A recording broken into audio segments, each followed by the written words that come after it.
Hello, everyone, and welcome to Inspiring Best Living, where we talk about wealth creation, wellness, and well-nourished soul. My name is Remi Wesley Ogude, your regular host, and I'm very delighted to be back on another episode of Wealth Creation series. Today, I'll be talking about habits to overcome financial struggle as women. Habits are two-edged sword. They can make us, they can also mar us. That is why we have to be very careful on the kind of habits that we indulge in. There are habits that have made people wealthy, and there are habits that have made people struggle financially.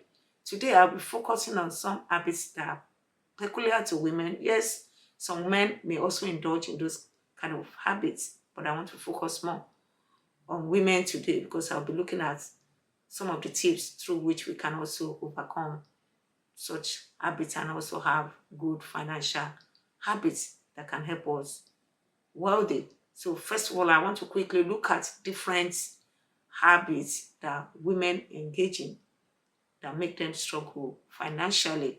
Based on my research, observation, and experience, we have quite a lot of them, but I'll just focus on a few in this episode. The first one is frivolous spending.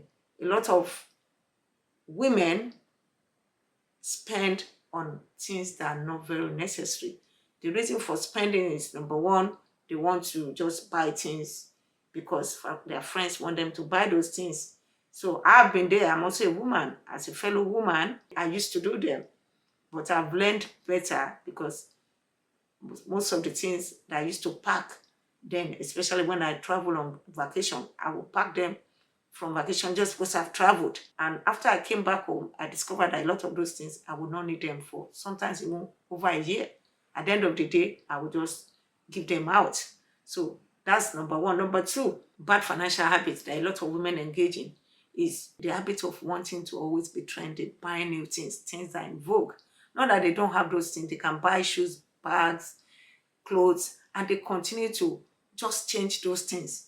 Even when those things don't need replacement, they just want to replace them because there are new ones that are in vogue, that are trendy, that they are seen on their friends, on their colleagues, and they just buy it. Wigs, shoes, bags, different things like that. So that's the second poor financial habits that are mostly common to women. Like I said, some men also do that. They want to be trendy, they want to be very fashionable and keep replacing things that they don't necessarily need to replace. Sometimes they change their phone when they don't have to, when the phones are still new, and because they have seen another type of phone from another friend, so they want to just change the ones they are using as fast as possible. I'm not saying it's bad to buy new things. I'm just saying that when you just keep changing and replacing all that you have as fast as possible just because you want to be trendy, especially if you are just starting your financial journey, that may not really help your wealth creation journey. For those who are very comfortable, very wealthy, who can afford it, that may not be a problem for them. I'm not here to tell anyone how he or she should spend his or her money, but I'm just talking about those who are just beginning the journey and the risk those people stand. The other one is accumulating bad debt. A lot of women accumulate bad debt even when they cannot afford the trendy items I talk about. They just take it and roll it into their paycheck that is actually hardly enough. And that continues to increase the amount of debt they are going. The other things they do is that the other poor financial habits that some women engage in is abdicating financial responsibility to their husband or to their children. They just tell you that, oh, they are women, and because they are women, it's their spouse or their husband that should be taking responsibility on financial issues, taking decision, taking planning. So they show little or no interest in their wealth creation journey. That's not a very smart financial habit to have as women. The fifth one is having a very poor reading habit. Some women will not read after they have left school. They only read when they need to either teach on that subject or when the need arises.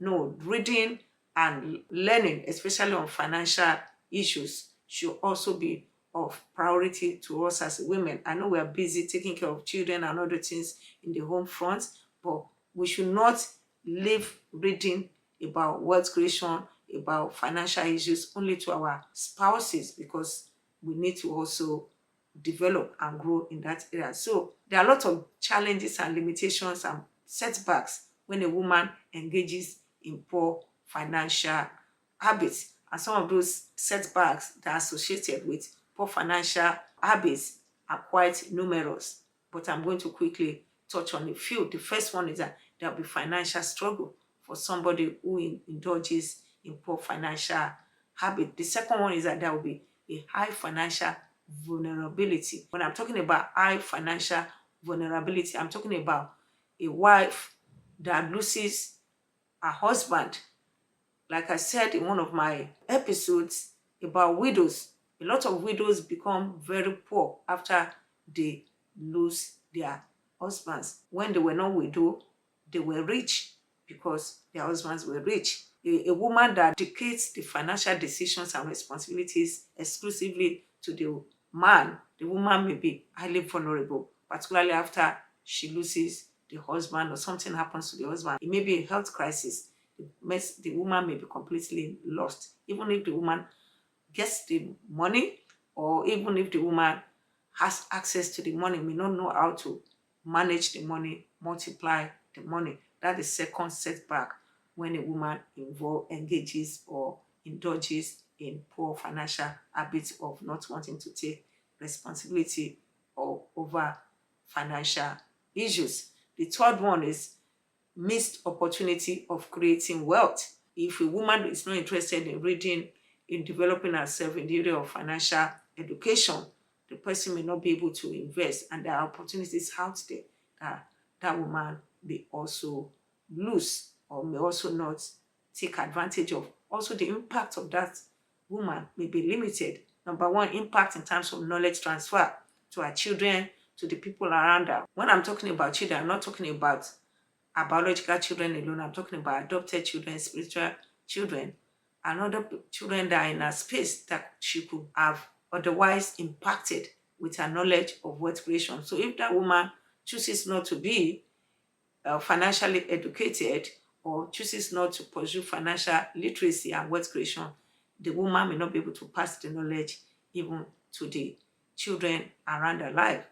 Not only that, an impact in terms of giving, helping other people, being a philanthropist, helping widows, children, and other people in the society may be limited. Her impact may be limited if she indulges in poor financial habits and does not improve in this area. So it's very, very important for us as women to pay attention. Also, she cannot also manage the legacy that is bequeathed to her. I've touched on that point, that what if the husband suddenly passes away, or the husband has any health crisis that cannot make him create wealth any longer? Can the woman take care of the wealth that is left for her? So that depends on a lot of things. So in this last segment, I'm going to share some thoughts with us on the tips to avoid poor financial habits. The first tip I like to share with us is that we should be self-aware as women. We have very great power of intuition and sensitivity, and we easily get things fast. So we can be self-aware that this power of intuitiveness and creative power have positioned us to be in a good place where we can create wealth, where we can develop good financial habits by reading, being curious, getting out there to equip ourselves with the resources that can help us on the journey of wealth creation. So the first thing is being self-aware that we have all it takes as women. It's not only a man's responsibility to be on the journey of financial independence. Once you have that self-awareness, it helps you to take the next step. The next step is taking the intentional journey of financial literacy by developing yourself. Be in the midst of other women who are on the journey of wealth creation. Have great association. When we as women are in the company of other women that are creating wealth, we'll be inspired by their successful story. We'll be inspired by them, and we'll also do likewise. The other things we could do is to attend different seminars, conferences, mastermind class that can help us to build our knowledge in the area of wealth creation. So it's so very important. I want to just continue to encourage us. You might be hearing me today as a woman. You might be wondering where you could start, or you might be wondering that picking a new habit, changing your financial future may be hard. I want to encourage you. It's not hard. Not only is it possible for you to break bad financial habits, but I can tell you also it's very, very possible to form great new financial habits. Have been there. Some of the things I've shared with us, I've also indulged in some of them in the past. And today, I have learned better. I don't claim to be an expert in the journey of wealth creation. I'm also still learning. It's a lifelong learning for me. But I'm surely not where I used to be in terms of some of the habits that I've also indulged in. And if somebody like me also could begin to change and do things differently, trying to embrace new habits of reading, attending some of these classes, listening to podcasts, videos, and attending different events and networking with other people, you can also do the same. It's the same for all of us as women. As a fellow woman, I'm here to inspire and encourage you that if I've been on that journey, you can also join me. And if you have gone far ahead of me in the journey, I also tell you, I congratulate you. And I'm happy to continue to get inspiration from as many who have gone ahead of me as well. On this note, I'm going to end it here today. I want to thank you for listening, and I want to remind you that this platform is to inspire us in 3 areas: wealth creation, wellness, and well-nourished soul. Remember, you don't have to choose between being healthy and wealthy. You can have both as icing on the cake of well-nourished soul. Thank you for listening, and I want you to please share the link, the video, with friends, family, and those you think can benefit from it. I also want you to please subscribe by pressing the notification button so you can get new episodes right away when they are produced.